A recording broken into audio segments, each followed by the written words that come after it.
Hello, welcome back by Renas. Here we are continuing for what we studied with the special angles. So this time around in the video, we are going to at least practice a few problems.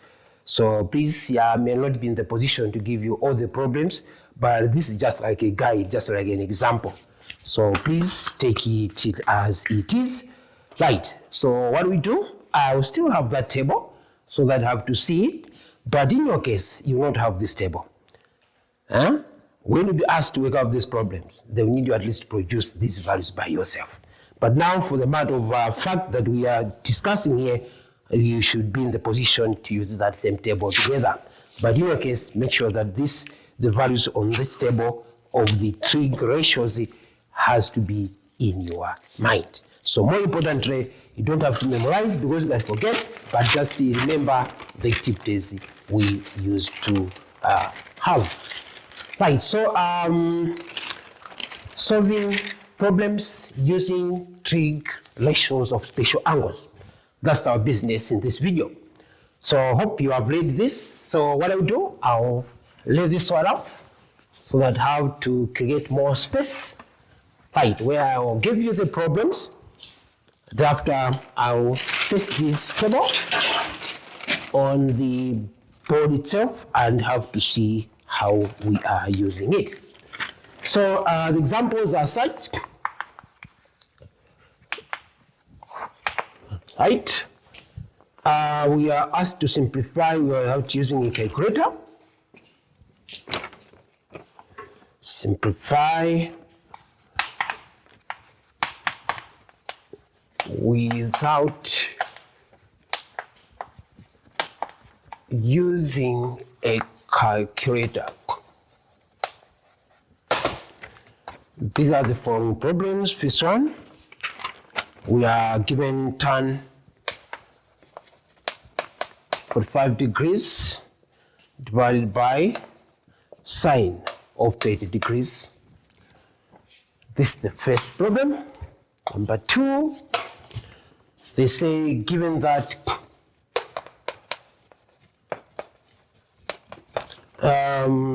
cosine of x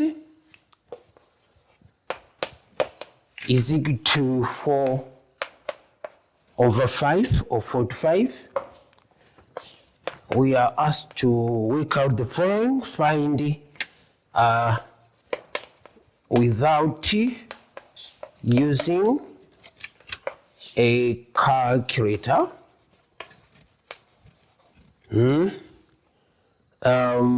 A, that is 1 sine x, 2 talk of tan of x. Right. Given that cosine of x is equal to 4 over 5, find without using calculator sine of x and then tan of x. All right, so I know be already there. This should not give you a hiccup. So let us first of all look at number 1. So yes, not necessarily write A. Let's just take that, say, number 1. Here we have got tan of 45 degrees over sine of 30 degrees. So it's like, how do I simplify the expression up there? Tan 45 over sine 30. So when situations come like this, as I earlier indicated, you should first of all analyze the angles which are indicated in your question. Oh, 45 degrees, 30 degrees. Then be able to realize that those are part and parcel of the special angles. It's a set of the special angles. There we don't have to state. Remember what we have done. Remember of the activities. That brings us the talk of the ratios of 45 and 30 degrees. I may not tell you to memorize. If you have mastered and you have the values that right, then no problem, much better. But if you forget the activities that lead us into 45, you can at least scratch somewhere and come up with the tan of 45.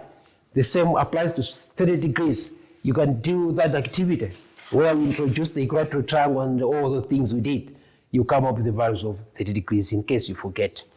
Right. So what it means here, if we can try to consider the table, you'll be able to see that what I have is what we discuss, and that's what is expected of you guys to produce. So which means in this case, it will mean this table to be produced by you or to be faster. Right, as I'm pasting here, it means I'm giving you a foresight that, oh, this one should be there. Each time such questions come. Right, so this is what we produced. Right, so what it means, just like here, you don't have to waste much of your time. You just need substitution, tan 45. Then here you have with tan 45 degrees is a 1. So it means you're going to substitute for 1 here. So when we indicate tan 45, I'll write a 1 over sine of 30 degrees. Sine 30 degrees. Here, it is a half. So it means you're going to divide talk of the 1 by a half. Right. So this is as good as the writing 1 divided by 1 over 2. So this gives us 1 over 1. We change the division to multiplication, and then we invert that one. We have the 2 on top, 1 down. So if you simplify that one, the answer you get is equal to a 2. Right. So which means if you divide talk of the if you divide tan of 45 degrees by sine of 30 degrees, the answer you get is a 2. As simple as that. Right. But to you, please don't expect that you have this table, but you need to produce it by yourself. So that's the way it works. No calculator has been used. Let's go to question 2. Question 2.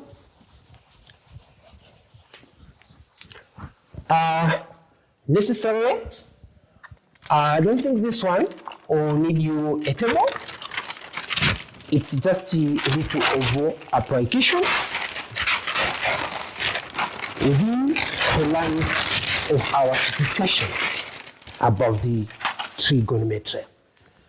Let's look at it.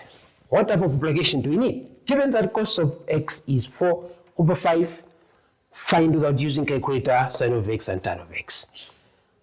If cos of x is 4 over 5, it's more like what would be the value of the sine of x? And then what would be the value of the tan of x without using a calculator? So now, if such questions comes, it needs you at least to a little bit of focus and try to consider the issues that can be used in order to come up with the values of the two questions. Right, cos of x 4 over 5. Bear in mind, you know for sure, issues about the cosine ratios, this cos ratios, and also tan and sine. They're all issues which come always in the presence of a right angled triangle. So sometimes you may be thinking along those lines. You know, sometimes math doesn't always come directly. You try to think, how do I work out on such issues? Where can I base my knowledge? So like here, each time somebody tells you the cosine of an angle, you should expect that here we are referring to a right angled triangle. So sometimes your first level of thought should begin from that. So it'd be like now, if I try maybe to produce a right angled triangle where I can obtain the cosine of x, then definitely the situation would be like this. The moment I'm told that the cos of x is 4 over 5, I expect that somewhere there must be a right angled triangle like the one I have here as the sketch. Right. Without this, then we are not talking about this function. Like cos, the moment I talk of cos, I expect it to have a right angled triangle. Right. So let me have this triangle as A, B, C. Right. So it'd be like now, cos of x. If they're talking of cos of x 4 over 5, understandably, what I know is that cosine is found when I divide adjacent by hypotenuse side. So definitely here, it tells me that the cos of x is a ratio of adjacent to hypotenuse. So if this is my sketch diagram, then definitely this must be a right angled triangle, right? Such that this side should be hypothenuse side. And then the x here definitely must be a certain angle, which has to be represented there in one of the, in the triangle. It can be this angle or that angle. So here I would prefer to have x be represented by this angle C. So instead of having theta here, we're using x. So if we talk of cos of x, we can consider that, say, we talk of this one is an angle. So if we talk of x is equal to 4 over 5, then definitely expect this is adjacent, this is hypotenuse. So if I come to my diagram here, obviously I have to consider BC as adjacent side and the AB as my hypotenuse side. So it means I can fit these values here and light this one as a 4, this one as a 5. So here it's more like I've just interpreted what it means by cos of x is equal to 4 over 5. So this one has been interpreted in this diagram aside. Right. So it means by level of thinking, in order to respond to sine of x and tan of x should be based on this diagram here. Right. So if you see, I look at that, I'll be able to weigh out that these values here for the trig ratios are represented in the form of a fraction. Like here, cos of x is 4 over 5. So I also expect to have the sine of x be a certain fraction or a certain ratio, and also tan of x to be a certain, to be what? A particular ratio. Right. So now I ask myself to say, how do you find the sine? Sine of an angle is always found when we divide, that's the opposite side, by hypotenuse side. So it means the same thing. If I go to my diagram, I have to check which is my opposite side and which is my hypotenuse side. What are the values? Then I take the ratios. So here for the first question here, I expect to have, say, if I talk of the sine of x, that should be equal to, opposite to x is this side AB, to, that is what? AC, which is a 5. But unfortunately, the value of AB is not known. And if I talk of the second part of the question, we talk of tan x. Differently, for tan of x, I should expect it to go by the same ratio that we learned to say tan is found when we divide opposite by adjacent. So which is my opposite side of value of x? It remains A, B. At adjacent side, it'll be what? BC. So BC is given as what? As a 4. Right. But if I'm wearing with the, if I were to compare with the cosine of x, we have the value 4 over 5. But here now, we don't have the value of AB is missing. So it means as a student, before I go further into coming up with the values of the sine of x and tan of x, the first thing I need to do in my triangle there is to work up the value of AB. Right. So it means the first thing to do is that. Right. So that's how we do in mathematics. You analyze the question and try to figure out what is it is required. You script somewhere. Also that is needed, that is what is needed. So definitely here, for us to work out on question Roman numeral 1 and numeral 2, we need first of all to calculate the value of the opposite side in whatever triangle you draw. Right. So here we are. How do you find the value of AB? Right. So definitely, mark that the triangle has got two sides given. We can possibly use Pythagoras theorem based on what we learned in Form 2. So let's find the value of AB using Pythagoras. Right, so here we go.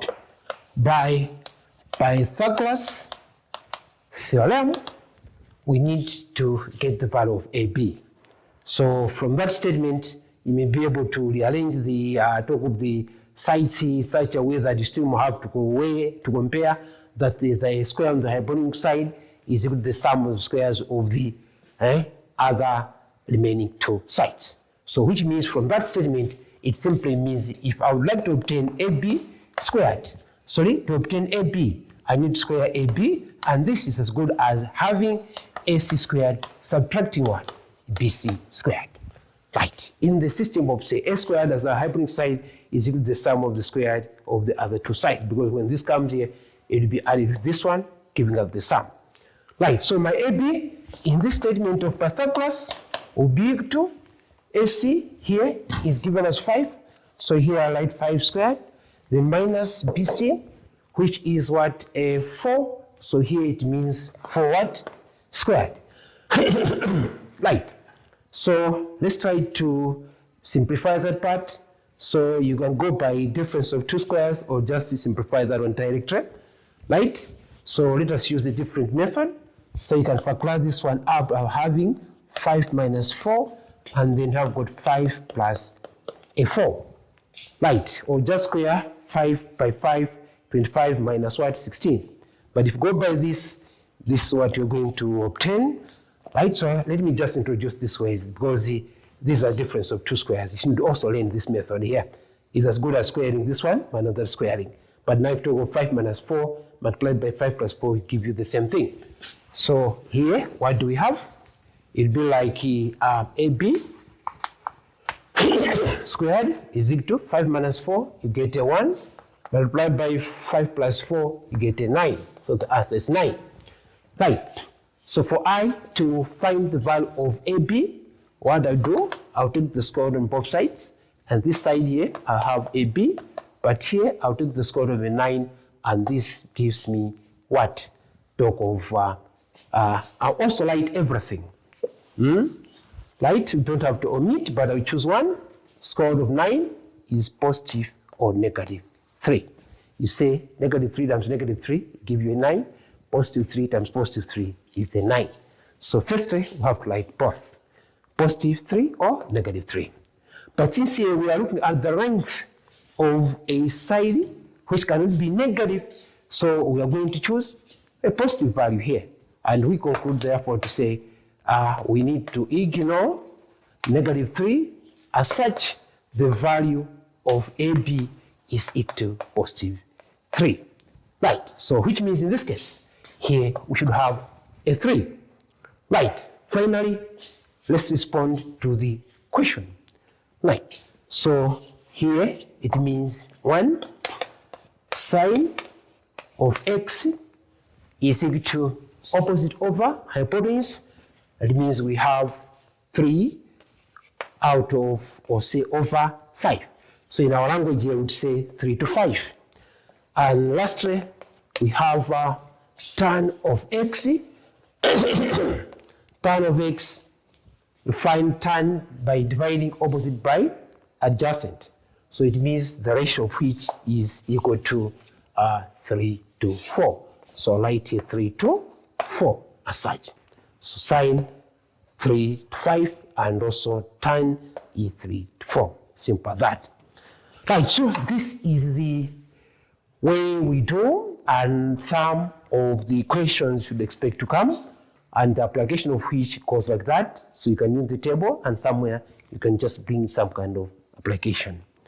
Right, so over with this.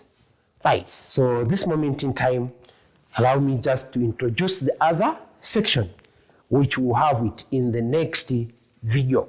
Right, so this section is covered up, and we have ended that way about the special angles. It has taken us long, but we are supposed to learn everything, and we need to know. Right, so what is it that will take us into the next video? This is another section. So look at this one we've done. I think you'll be able to register how we've done it. Look at that, and look at this. This is about the now application of the trigonometry.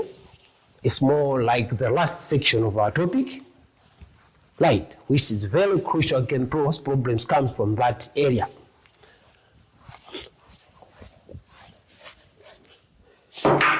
Right, so this is about the angles of elevation and depressions.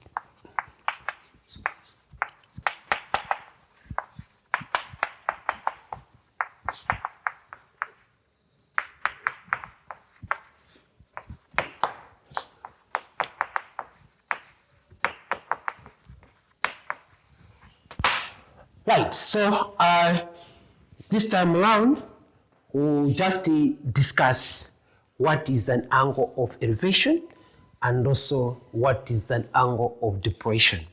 In the next video, we'll proceed with that, and then we finalize with that. I will not be writing a lot of things here, because this, what we have is a video.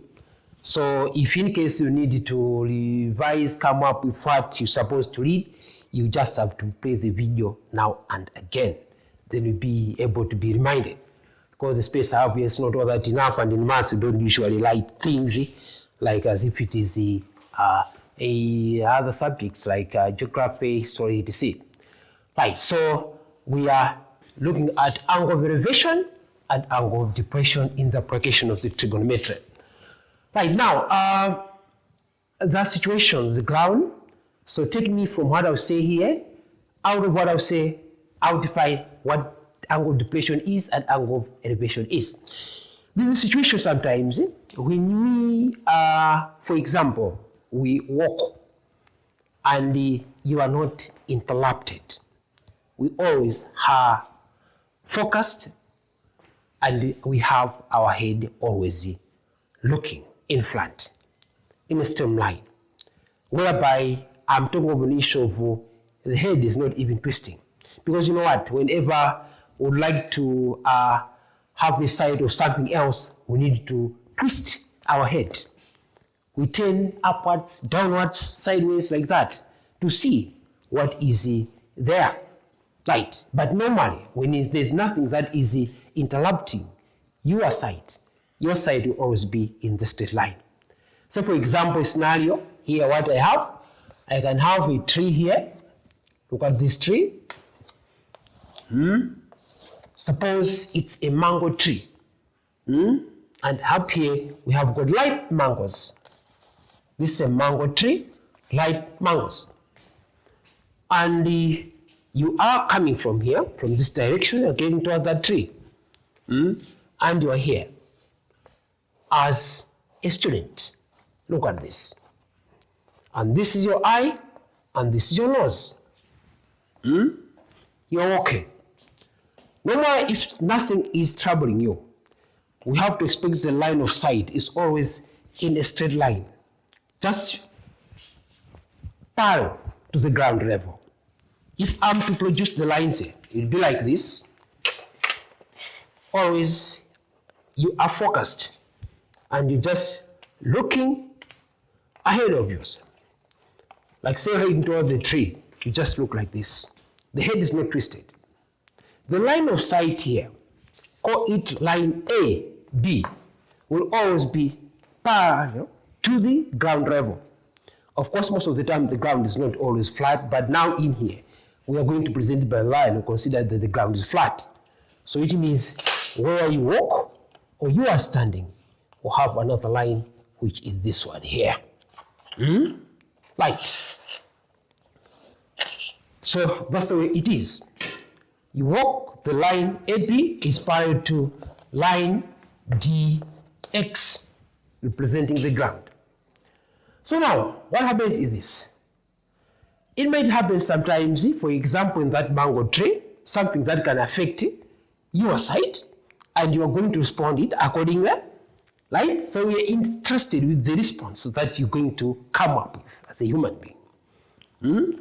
So for example, the mango tree, there's a monkey.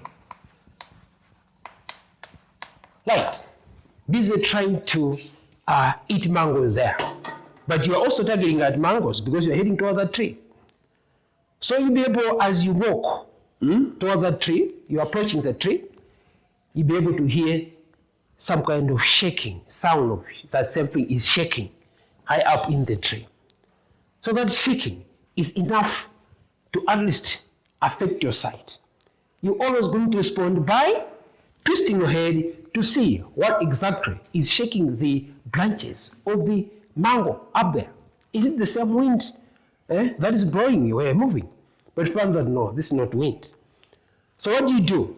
You are going to twist your head, leaving that normal sight like this. You'll be able to twist your head like this to see upwards.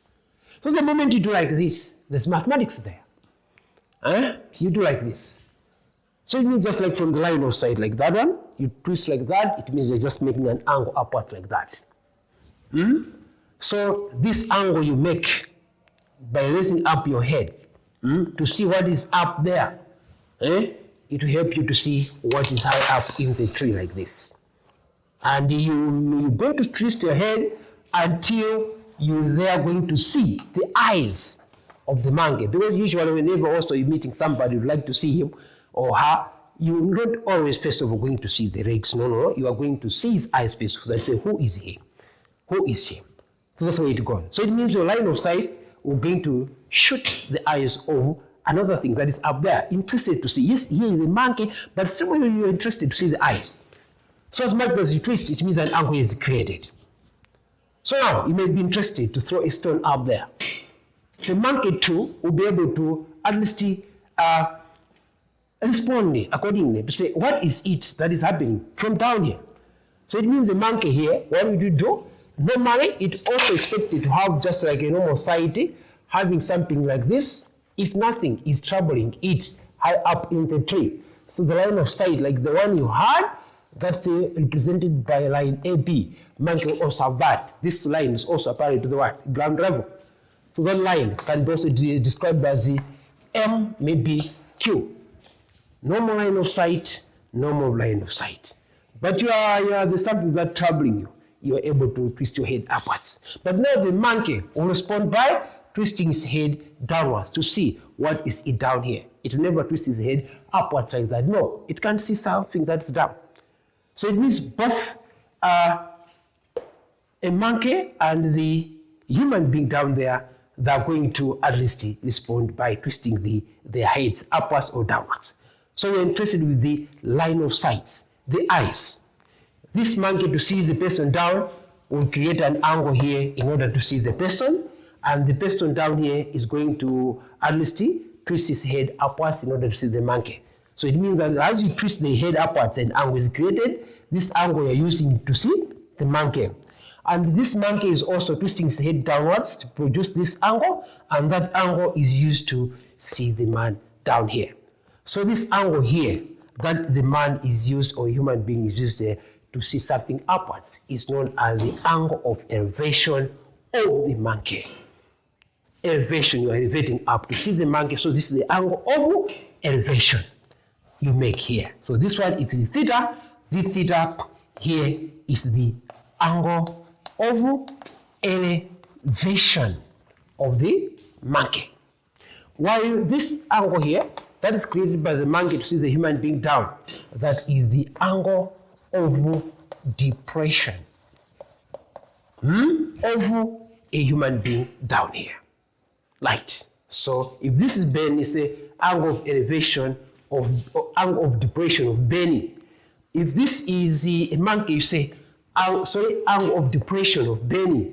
But that one now is the angle of elevation of the monkey. Right. So thus it is about the two angles. Depression, you look downwards. Elevation, you used to look upwards. Right. So finally, let me just mention the state of these angles if you compare the two angles. So from this, you should be able to pick that, say, if our ground level is straight, is flat, and the normal side is also straight, and also the normal side for the bank is straight, we should really expect that the two lines of sight here, line for the mango and line of sight for the human being, should be parallel to each other. As such, the two angles, angle of depression and angle of elevation, must be alternate to each other. So if you talk of alternate angles within the same line of sight, if this is 60 degrees, you should also expect that one to be what? 60 degrees. That's how it goes. So angle of elevation and angle of depression within the same line of sight for the two objects, or say talk of the animals, we should expect these ones to be alternate to each other. Right. As such, it means the ground level should also be what? Parallel.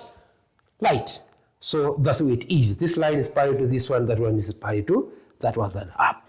So the two are what we call the angle of depression and elevation. Just simple as such. As of now, let's stop here. In the next video, we have to see now practical problems that are related to such type of circumstances. Thank you very much.